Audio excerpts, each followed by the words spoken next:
Hello guys, কি অবস্থা সবার? আই হোপ সবাই খুব ভালো আছো। আজকের ভিডিওতে আমরা মনস্টার এনিমি সিরিজের 28 নম্বর এপিসোডটি এক্সপ্লেইন করব।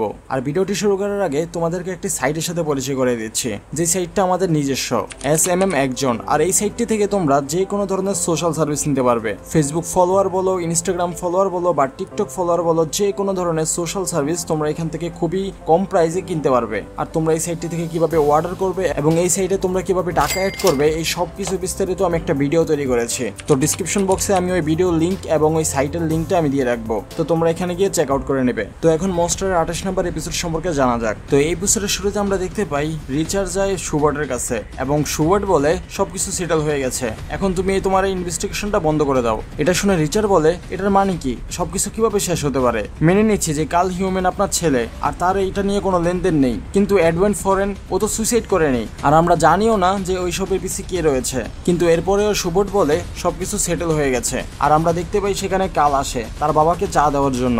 আর সুবোর্ট বলে, তুমি কি আমাদের সাথে চা খাবে? কিন্তু রিচার না করে দেয়। এরপর সুবোর্ট বলে, তুমি তোমার বিলটা আমাকে পাঠিয়ে দিও, আমি বিল পে করে দেবো। আর এরপর কাল বলে, বাবা জোহানও এখানে চলে এসেছে। এটা শুনে সুবোর্ট বলে, জোহানও এখানে চলে এসেছে, কত খুশির ব্যাপার। আর এরপর রিচার এখান থেকে বের হয়ে যায় এবং সে যেতে যেতে ভাবে যে এটা অনেকটা আজব হচ্ছে, এরকম একজন লোক এত বেশি পরিবর্তন হয়ে গেল, আমার একদমই বিশ্বাসই হচ্ছে না। আর এরপর রিচার যায় রিচুয়েনের কাছে আর সে রিচুয়েনকে বলে, একটা কেস পেয়েছি, একজন মহিলার পাপি হারিয়ে গেছে আর ওনার সন্দেহ হচ্ছে তার পাপিটাকে ওনার এক্স হাজবেন্ডে নিয়ে গিয়েছে। এটা শুনে ডক্টর রিচুয়েন বলে, এটা তো অনেক ডিফিকাল্ট সিচুয়েশন, এখন তুমি একটা পাপির জন্য লড়াই লড়বে? ডক্টর রিচুয়েন বলে, আমি এখন একটু ওয়াইন খাবো। রিচার বলে, আমার জন্য সোটাই যথেষ্ট।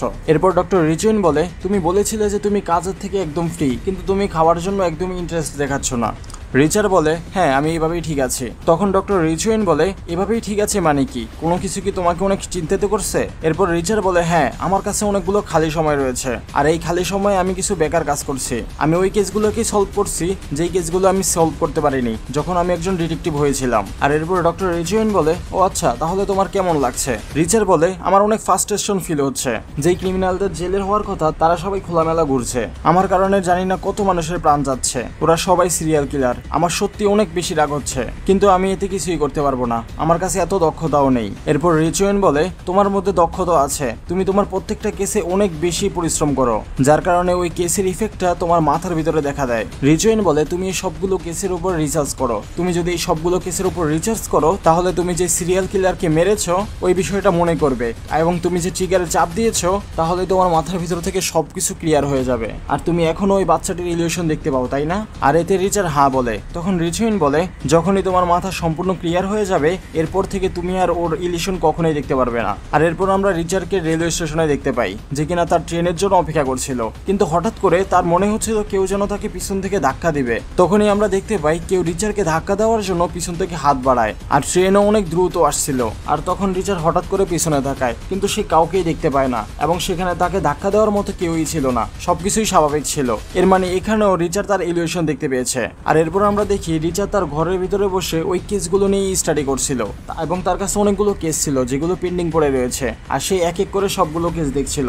এবং আমরা দেখতে পাই সেখানে ডক্টর তেনমার কেসটাও ছিল। আর এরপর সে তার ল্যাম্প লাইট অফ করে ভাবতে থাকে যে ডক্টর যেরকমটা বলেছিল ওই রকমটাই হচ্ছে, আমার ব্রেন এখনো ক্লিয়ার নেই। কিন্তু তখনই হঠাৎ করে তার মাথায় কিছু একটা ক্লিক হয় এবং সে দাঁড়িয়ে যায়, আর সে কেস নিয়ে কিছু একটা বুঝতে পেরে যায়। আর তখন রিচার দেখে জানালার পাশে যেই ছেলেটাকে সে গুলি করেছিল ওই ছেলেটাই তার উপর বন্দুক তাক করে রয়েছে, যেটা দেখে আবারও রিচার অনেক বেশি ঘাবড়ে যায়। আর এর পরবর্তী দিন সে রিচুয়েনের কাছে যায় এবং তাকে গিয়ে বলে, হয়তো আমি এই কেসটা সলভ করে ফেলেছিলাম, আমি এমন কিছু খুঁজে বের করে ফেলেছিলাম যার মাধ্যমে আমি এই কেসটাকে সলভ করতে পারতাম, কিন্তু তখনই আমি ওই বাচ্চাটা ছায়া দেখি এবং আমি সবকিছু ভুলে যাই। এরপর রিচুয়েন বলে, ঘাবড়ানোর কোনো ব্যাপার না, যাই ফ্ল্যাশব্যাক ছিল তুমি ওগুলো আবারও দেখবে, তোমার নিশ্চয়ই সবকিছু মনে পড়ে যাবে, একটু ধৈর্য ধরো। এরপর আমরা দেখি রিচার একটি রাস্তা দিয়ে হেঁটে যাচ্ছিল এবং তার মনে হচ্ছিল কেউ যেন তার পিছু করছে, এজন্য সে পিছনে তাকায়, কিন্তু সেখানে সে কাউকেই দেখতে পায় না। এরপর সে আবারও কন্টিনিউয়াসলি হাঁটতে থাকে, কিন্তু তখনও আবার বোটের আওয়াজ আসছিল, এমনটা মনে হচ্ছিল যেন কেউ তার পিছু করছে। আর এরপর সে পিছনে তাকায় এবং বলে, কে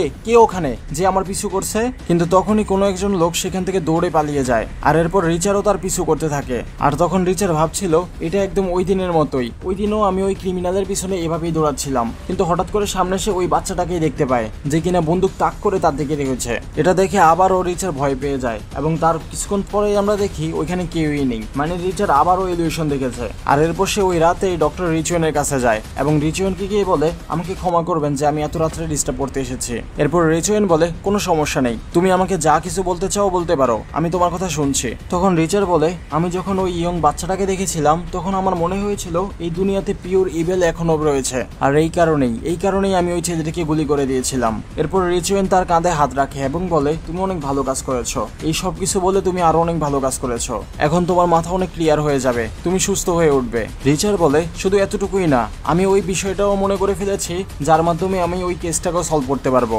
আসলে এই সব কিছু আলাদা আলাদা কেস না, এই সব কিছু একটা কেসেই। আর এরপর আমরা দেখতে পাই রিচুয়েন একটা লেটার লিখছিল ডক্টর রুডির জন্য।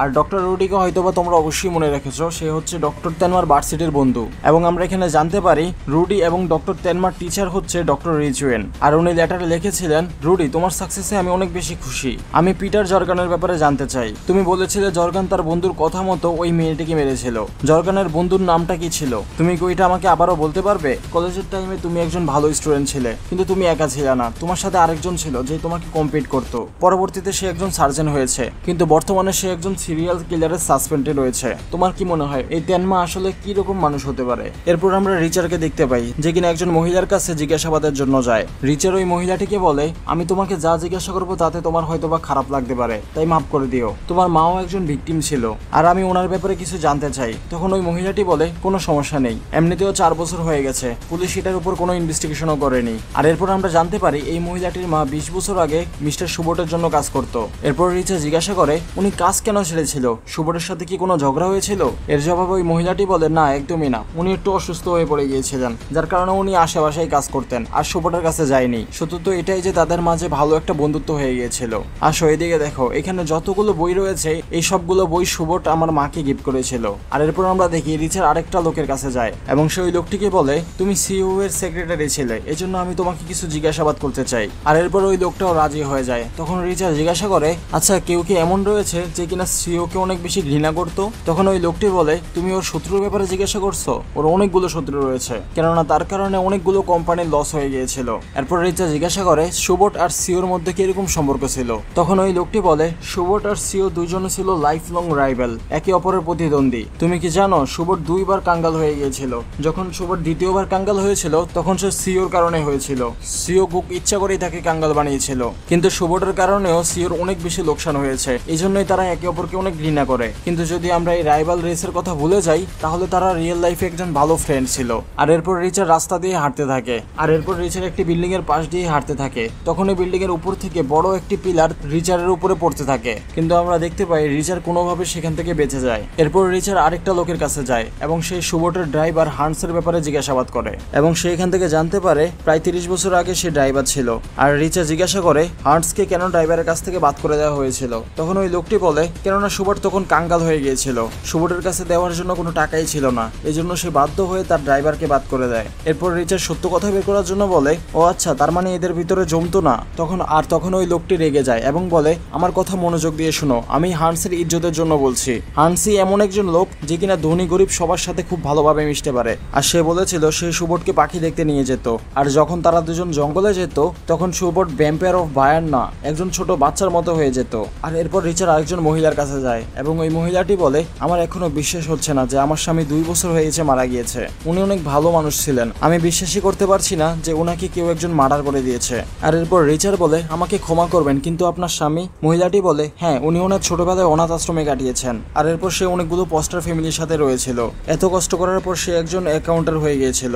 এরপর রিচার জিজ্ঞাসা করে তোমার স্বামীকে সুবোট তার পার্সোনাল অ্যাকাউন্টার বানানোর চেষ্টা করেছিল? তখন ওই মহিলাটি বলে হ্যাঁ, উনি অনেকবার বলেছিল কিন্তু আমার স্বামী বারবার না করে দিয়েছে, উনি বলতো যে ওনার এইসবের জন্য সময় নেই। আর এরপর রিচার এখান থেকে যেতে লাগে, তখন ওই মহিলাটি বলে তোমার কি মনে হয় আমার স্বামীর খুনি কি ধরা পড়ে যাবে? তখন রিচার বলে হ্যাঁ, আমি সম্পূর্ণ চেষ্টা করব। আর আরেকটা কথা, সুবোট এবং তোমার স্বামী কোথায় দেখা করেছিল? তখন ওই মহিলাটি বলে জঙ্গলে, যখন সুবোট দেখতে পেত তখন তাদের একটি জঙ্গলে দেখা হয়েছিল। তখন রিচা জিজ্ঞাসা করে তারা জঙ্গলে কি করছিল? মহিলাটি বলে এটা শুধুমাত্র একটা কোইন্সিডেন্ট ছিল, ওরা দুজন ওখানে পাখি দেখতে গিয়েছিল, কিন্তু এরপর তারা পরিচিত হওয়ার পর একসাথেই ওখানে পাখি দেখতে যেত। আর এরপর আমরা দেখি রিচা যখন রাস্তা দিয়ে যাচ্ছিল তখন সেই সকল ইনভেস্টিগেশনের ব্যাপারে ভাবছিল এবং রাস্তা পার হওয়ার সময় একটা গাড়ি এসে রিচারকে অ্যাক্সিডেন্ট করতে চেয়েছিল, কিন্তু রিচার কোনোভাবে সেখান থেকে বেঁচে যায়। আর এরপর কিছু লোক রিচারের কাছে আসে এবং তাকে জিজ্ঞাসা করে তুমি কি ঠিক আছো। আর তখন সেখানে একজন লোক এসে বলে আমার তো এমনটা মনে হচ্ছে যেন ও তোমাকে ইচ্ছে করে মারতে চেয়েছিল। আর এরপর রিচার্ড ডক্টর রিচনের কাছে যায় এবং গিয়ে বলে ডক্টর আমি আমার রিচার্জ কমপ্লিট করে ফেলেছি, যেমনটা আমি আপনাকে বলেছিলাম এই সব কিছু এমনই হয়েছে। এই সকল কেস একটা আরেকটার সাথে রিলেটেড। এই সকল ভিকটিম একে অপরকে চিনত না এদের মধ্যে কোনো টাকা পয়সার লেনদেন হয়েছিল। আমার হিসাবে এদের মধ্যে কোনো কানেকশনই ছিল না, কিন্তু এই সব কিছু একটা পয়েন্টের দিকে কানেকশন রয়েছে।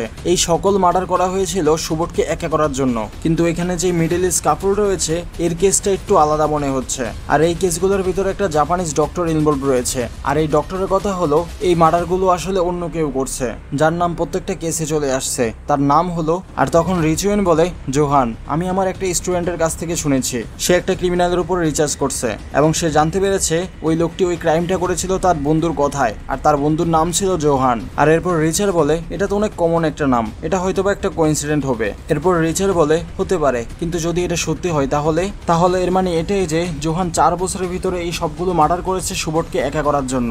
সুবোধের স্ত্রী মার্গো ল্যাঙ্গার যে কিনা কালকে জন্ম দিয়েছিল সেও মারা গিয়েছে। ফারহান যে কিনা সুবোধের ছেলে বলে দাবি করত সেও সুইসাইড করে নিয়েছে। আর যদি এই জোহান সত্যিই থেকে থাকে তাহলে কোথায় হবে। আর এরপর রিচার্ডের মনে পড়ে সে জোহানের নাম কোথাও না কোথাও শুনেছিল, আর তখনই তার মনে হয় কাল সুবোধকে বলেছিল যে জোহান এখানে চলে এসেছে। আর এরপর সে আবারও একটু ফোকাস করার চেষ্টা করে এবং তার মনে পড়ে আসলে জোহান ওইখানেই ছিল।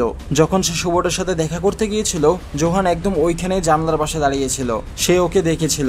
আর এখানেই এই এপিসোডটি শেষ হয়ে যায়। সো গাইজ আমরা প্রায় মনস্টারের মাঝখানে চলে এসেছি, আর এখনই কিন্তু মূল ইন্টারেস্টিং কাহিনীগুলো আমরা দেখতে পাবো। আর তোমাদের সবার কাছে রিকোয়েস্ট থাকবে যে তোমরা অবশ্যই ভিডিওগুলো শেয়ার করে দেবে, লাইক করবে, যেন আপাতত একদিনে 700 হলেও ভিউ হয়। মূলত তোমাদের রেসপন্স আর যদি ভিউ বেশি হয় তাহলে আমাদের কাজ করার যে আগ্রহটা ওইটা ভালো থাকে। বাট এত বেশি পরিশ্রম করার পর যদি আমরা কোনো ফলাফল না পাই তাহলে পরবর্তী ভিডিও আপলোড দেওয়ার কোনো মুডই থাকে না। তাই তোমাদের কাছে রিকোয়েস্ট থাকবে তোমরা এই সিরিজটা অবশ্যই তোমাদের ফ্রেন্ডদের কাছে শেয়ার করে দেবে এবং বিভিন্ন গ্রুপে শেয়ার করবে, যাতে মোটামুটি একদিনে 700 হলেও ভিউ পায়। তো আশা করি পরবর্তী এপিসোডটা খুব আর্লি পেয়ে যাবে। তো ভালো থাকো, সুস্থ থাকো, টেক কেয়ার, আল্লাহ হাফেজ।